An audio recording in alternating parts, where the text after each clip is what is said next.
Vijayashanti junior ఎన్టీఆర్పై చేసిన వ్యాఖ్యలు ఇప్పుడు సంచలనంగా మారుతోంది. సో విజయశాంతి ఇండస్ట్రీలో రాములమ్మగా పేరు తెచ్చుకుంది. అంతేకాకుండా నటనలో ఆమె ఎంతో అద్భుతమైన పర్ఫార్మర్. అలాగే ఫైట్స్ విషయంలో కూడా దుమ్ము లేపుతుందన్న సంగతి తెలిసిందే. దాదాపు 17 సంవత్సరాల తర్వాత తెలుగు తెరలో ఆమె మళ్ళీ మహేష్ బాబు సినిమాతో రీ ఎంట్రీ ఇచ్చింది. మరి అలాగే 30 ఏళ్ల పాటు సినిమాలో కొనసాగించినటువంటి విజయశాంతి సంపాదించినటువంటి పేరు ప్రతిష్టలు, డబ్బులు అంతా కూడా పొలిటికల్‌గానే ఇప్పుడు ఇన్‌ఫ్లూయెన్స్ చేస్తోంది. అలాగే తాజాగా జూనియర్ ఎన్టీఆర్ అంటే తన అభిమానాన్ని చాటుకున్నారు విజయశాంతి.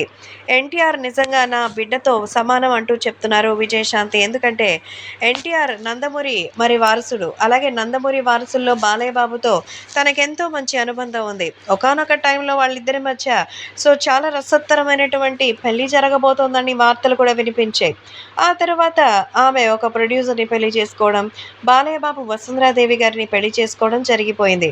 ప్రస్తుతం జూనియర్ ఎన్టీఆర్ గురించి ఆమె చేసిన వ్యాఖ్యలను అందరూ ఎంతో ఎమోషనల్‌గా తీసుకుంటున్నారు.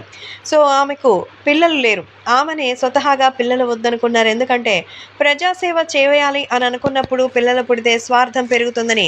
అందుకే మరి పిల్లలు వద్దనుకున్నాను అంటూ చెప్తోంది. కానీ ఎన్టీఆర్ నటనను చూసినప్పుడు, ఆయన యొక్క డాన్స్ చూసినప్పుడు ఇలాంటి ఒక కొడుకు ఉంటే చాలు లైఫ్ ధన్యం అంటూ చెప్తోంది విజయశాంతి. అందుకే ఎన్టీఆర్‌ని నా బిడ్డతో సమానంగానే పిలుస్తాను. ఆయన కూడా అంతే గౌరవంగా అమ్మ అంటూ ఆప్యాయంగా పిలుస్తారు. ఎన్టీఆర్ నటన, డాన్స్ ఈ తరం నటులకి మరి బెస్ట్ యాక్టర్ అంటే అది ఎన్టీఆర్ అని అంటూ చెప్తోంది విజయశాంతి.